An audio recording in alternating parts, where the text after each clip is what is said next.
Assalamualaikum warahmatullahi wabarakatuh. Bertemu lagi dengan saya Wari di Dapur Wari. Ya,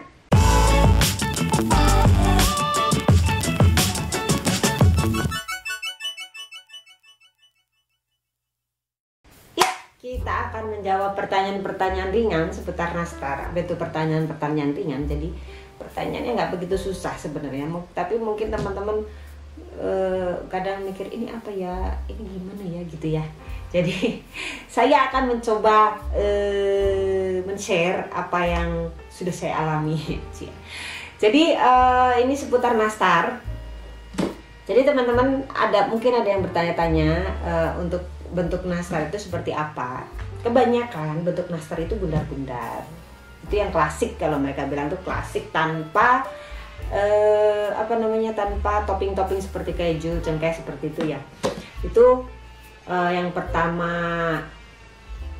kita bahas adalah bentuknya adalah bundar. Tapi seiring berjalannya waktu, kemudian mereka berubah menjadi ada yang lonjong, ada yang kotak, kemudian ada yang bentuknya love atau bentuknya hewan, bentuknya bunga, kayak gitu. Itu sebenarnya sah-sah aja, teman-teman bisa pakai yang mana aja.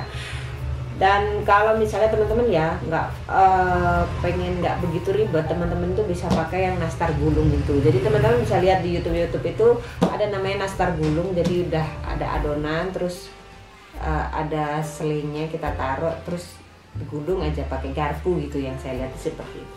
Itu kalau menurut saya itu yang paling praktis, karena tidak memakai cup apa segala macam, dia langsung digulung gitu aja, nggak pakai dibunder-bunder juga, dan sepertinya itu juga cepat, tidak memakan waktu ya. Cuma kalau untuk yang kebanyakan di luar sana adalah yang bundar. Kemudian pertanyaan kemudian adalah toppingnya itu apa aja sih kalau nastar gitu.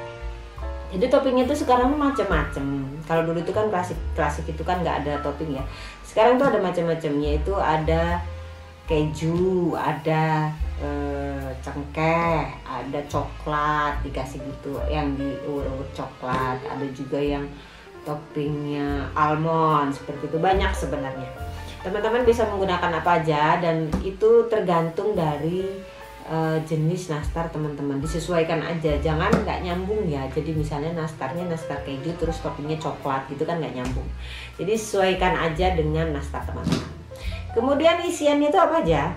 Kalau menurut saya pribadi, nastar itu isiannya adalah selai nanas. Jadi kalau teman-teman ada yang pernah melihat nastar isiannya coklat, nastar isiannya apa gitu yang beda dari selai nanas, kalau menurut saya itu bukan nastar. Tapi mungkin saya salah, bisa teman-teman koreksi di bawah, kita sama-sama belajar. Jadi kalau menurut saya afdolnya nastar itu adalah selai nanas seperti itu.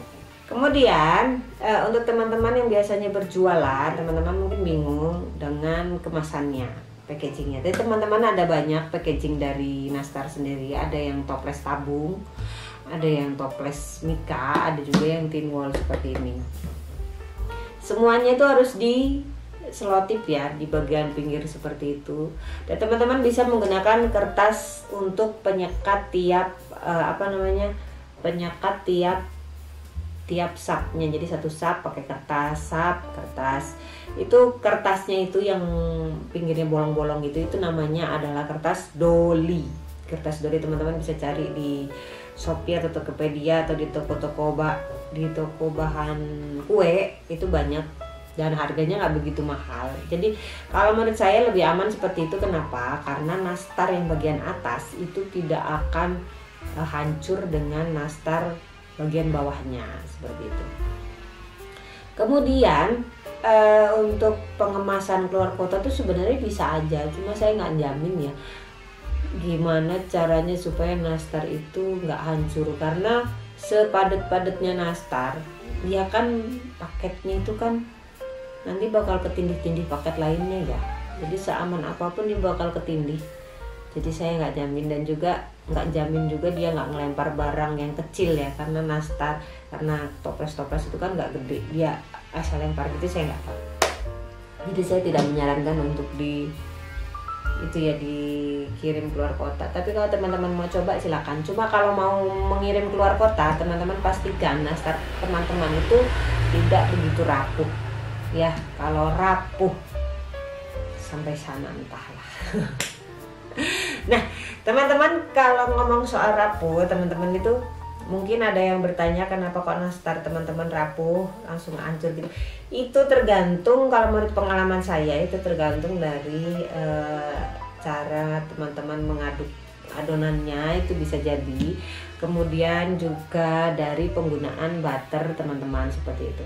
Untuk penggunaan telur yang terlalu banyak juga katanya bisa membuat rapuh nastar.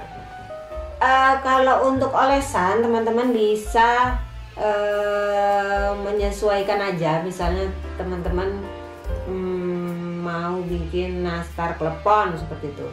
Nastar klepon itu olesannya kalau saya itu putih telur, beda, nggak pakai kuning telur kalau saya. Kemudian kalau nastar-nastar yang biasa itu biasanya pakai kuning telur, seperti itu. Untuk jenis-jenis rasa-rasa nastar itu ada banyak. Ada yang red velvet, ada yang klasik itu yang nggak pakai campuran apa-apa.